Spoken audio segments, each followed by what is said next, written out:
दोस्तों, राहुल गांधी के द्वारा लगाए गए आरोपों पर मुख्य चुनाव आयुक्त ज्ञानेश कुमार ने जिस तरीके से प्रेस कॉन्फ्रेंस की, अब वो निशाने पर आ गए हैं, चौतरफा गिर गए।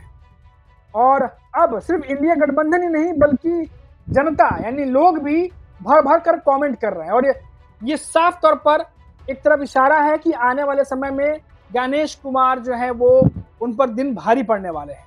कैसे भारी पड़ने वाले हैं, जो खबरें निकल के आ रही है दोस्तों, मैं आपको बताने जा रहा हूं। डिटेल से एक एक चीज मैं बताऊंगा, बने रहिए हमारे वीडियो के साथ। नमस्कार दोस्तों, मेरा नाम है मनीष कुमार सिंह और आप देख रहे हैं 4 PM महाराष्ट्र।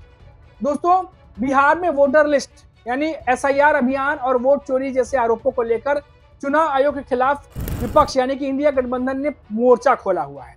इस बीच खबर है कि विपक्षी दल है वो मुख्य चुनाव आयुक्त ज्ञानेश कुमार को हटाने के लिए महाभियोग प्रस्ताव लाने पर विचार कर रहा है।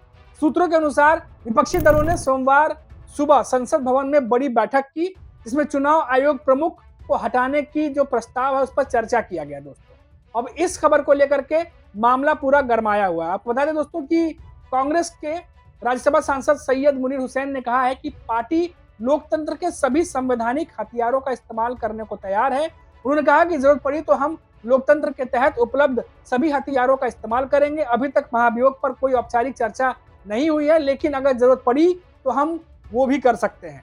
ऐसे में बड़ा सवाल यह है कि क्या मुख्य चुनाव आयुक्त के खिलाफ महाभियोग प्रस्ताव लाया जा सकता है और इसकी प्रक्रिया क्या है। दोस्तों, बहुत सारी बातें अब हो रही हैं।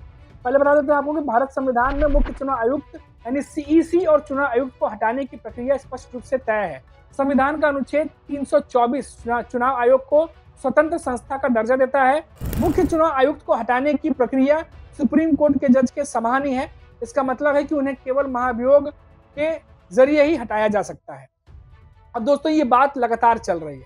आपको हम बता दें कि कांग्रेस ने आज प्रेस कॉन्फ्रेंस भी की है और प्रेस कॉन्फ्रेंस करके पवन खेड़ा ने क्या कुछ कहा है पहले आपको वो सुनाता हूं, क्योंकि ज्ञानेश कुमार ने प्रेस कॉन्फ्रेंस में बहुत सारा ज्ञान दिया लेकिन सवालों का जवाब नहीं दिया। जो सवाल मौजूद प्रेस कॉन्फ्रेंस में जो पत्रकार पूछ रहे थे, कई सारे सवालों को उन्होंने इग्नोर किया। अब जब चुनाव आयोग के पास इतना ही निष्पक्ष है, हालांकि वो कह रहे थे कि हम न विपक्ष हैं न पक्ष हैं, हम समकक्ष हैं। समकक्ष भी नहीं, आपको निष्पक्ष रहना होता है।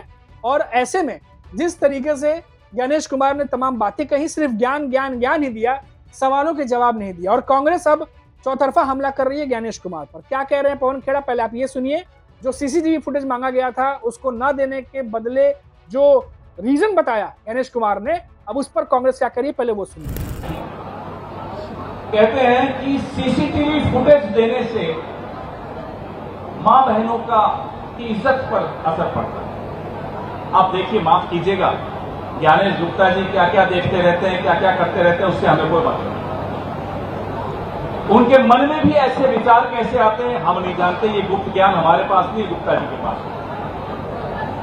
लेकिन जो CCTV फुटेज 45 दिन तक सही है, 46वें दिन वो मां बेटियों के, मां बहनों की इज्जत पर कैसे सवाल या निशान उससे लग जाए, ये बात नहीं समझ में।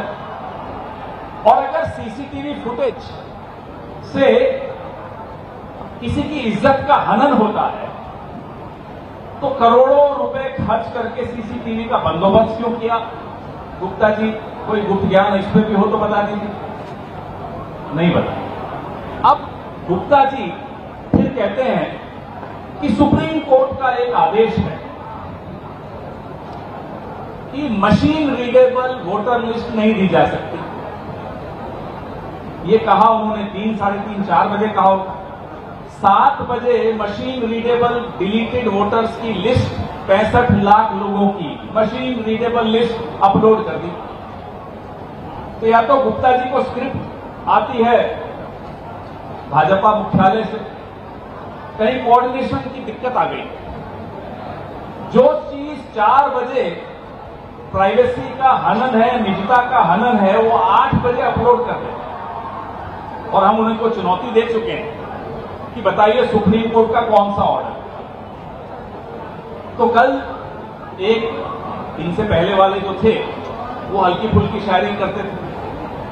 ये ज्ञानेश गुप्ता जी एक बहुत ही हल्की टीवी सीरियल के बहुत ही पिटे हुए डायलॉग राइटर की तरह कल प्रेस कॉन्फ्रेंस कर रहे थे। तो देखा आपने दोस्तों, ज्ञानेश कुमार की जो बातें थी उस पर अब कांग्रेस जो है वो हमलावर है।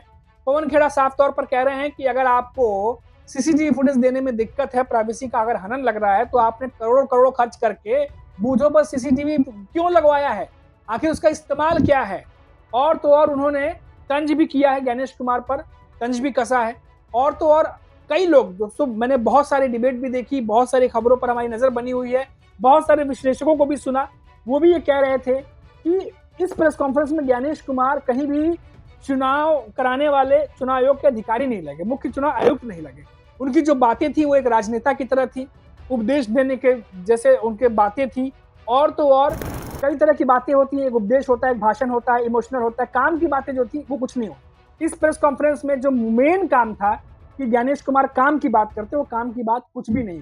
जो सवाल पूछे गए थे राहुल गांधी की तो बात छोड़िए, जो मौजूद थे वहां पर उन पत्रकारों के सवाल के जवाब भी ज्ञानेश कुमार ने नहीं दिए। और इसीलिए अब और भी ज्यादा तलखियां बढ़ गई हैं, अब और भी ज्यादा संशय पैदा हो गया है और पहले से ज्यादा सवाल अब चुनाव आयोग पर खड़े होने लगे।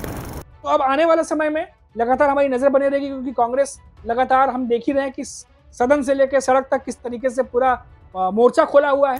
बिहार में राहुल गांधी 16 दिनों की यात्रा पर हैं और सारे जो वहाँ के लोग हैं, क्योंकि चुनाव है बिहार में, वहाँ वोट के लिए जो है एक बड़ा मुद्दा मिल गया है। वैसे भी कांग्रेस को अब लोगों तक इस चीज को लेकर के जा रहे हैं और देखा जा रहा है कि कांग्रेस को बैठे बिठाए चुनाव आयोग और मुद्दे पे मुद्दा दे रहा है।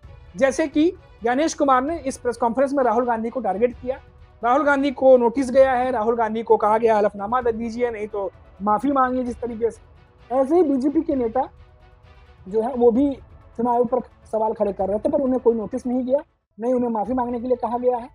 अब कांग्रेस के नेता ये भी कह रहे हैं कि जब आप निष्पक्ष हैं, अब चुनाव आयोग है, तो आपके लिए हर पार्टी समान होनी चाहिए, दोहरा मापदंड क्यों।